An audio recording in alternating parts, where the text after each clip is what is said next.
This video is about Arya from the end of the inheritance cycle, so before I say anything else about her, spoilers for the whole series. Shouldn't be spoilers for Murtagh because that comes after this, so what I'm going to say about her has already happened by that book. And that is, yes, I think Arya should be Queen of the Elves.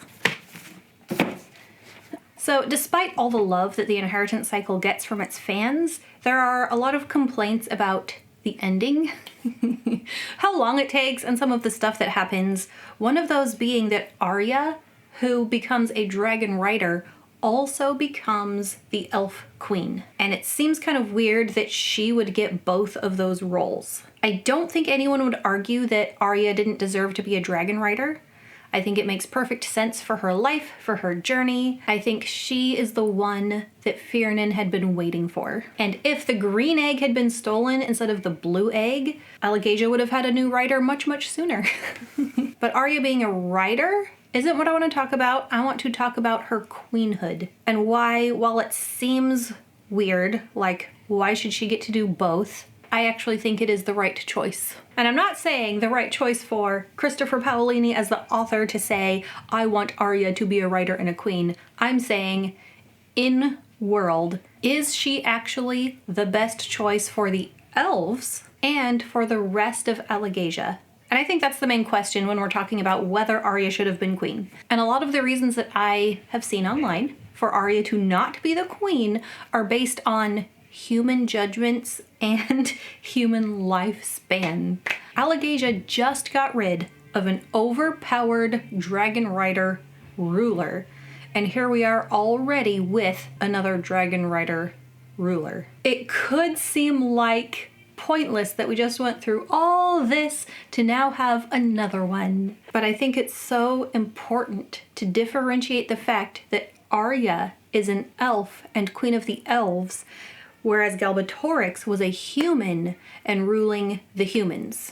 A human king. Part of why the humans should not have had a rider as their ruler, besides it being Galbatorix specifically, because he was so evil, a dark and twisted being doing terrible things, he is unfairly far more powerful than any of the humans he is ruling. And with a longer lifespan, he will outlive them. It was basically impossible for Galbatorix's people to rise up and take him down. There was no one to hold him in check. Also, besides just him, he had all of his Forsworn and their dragons. But while generations of humans could try to rise up and take him down and die, and the next generation try to rise up and take him down, he would still keep growing more and more powerful. This would be a concern if Arya were going to be queen of anyone besides other elves. Among humans, very few are magic users,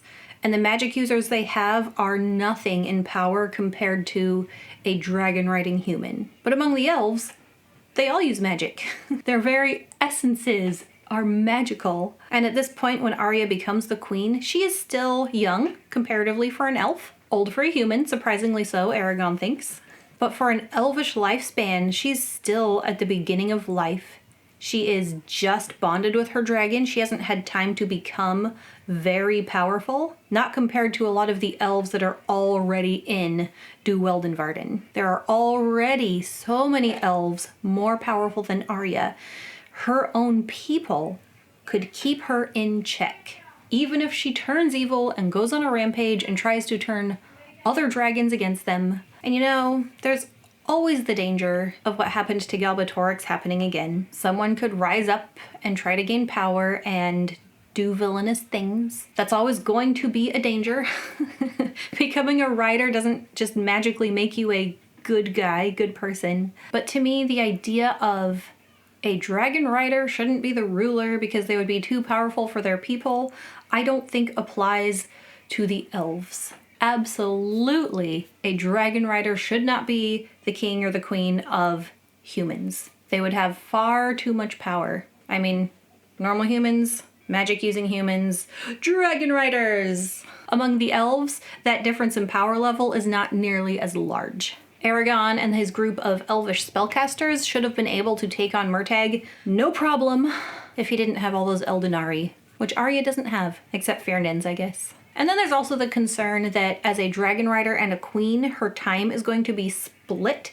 How can she possibly have time to properly train and bond with her dragon and fulfill all the duties of a ruler? Again, I think this comes down to human lifespan versus Elvish lifespan. Arya is going to be busy. She is going to have a lot to do, but she has time to do it.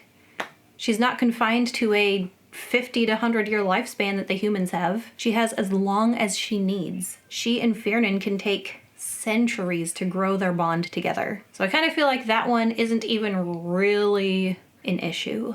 But also when we think of her taking over rulership of the elves, we have to think about Alagasia as a whole, because they're entering a new era. The elves are not going to be hiding in their forest anymore. They're going to become part of things again. And so regardless of whether Arya had Fernand or not, all the Elvish political machinations are very complicated. There were a lot of them who wanted Arya because she is the previous ruler's daughter, but Arya, among all the elves, has the most experience with the other races in Alagasia. I think that right there is the biggest reason why she was the right choice for queen. Whether she had Fernand or not, she is the best choice to rule the elves for everyone else in Alagasia. She will have the most understanding and probably sympathy for the humans and the dwarves. They all kind of know her. Of any elf, they'll be the most willing to work with her. And there's going to be more communication between all the peoples, all the different races in Alagasia.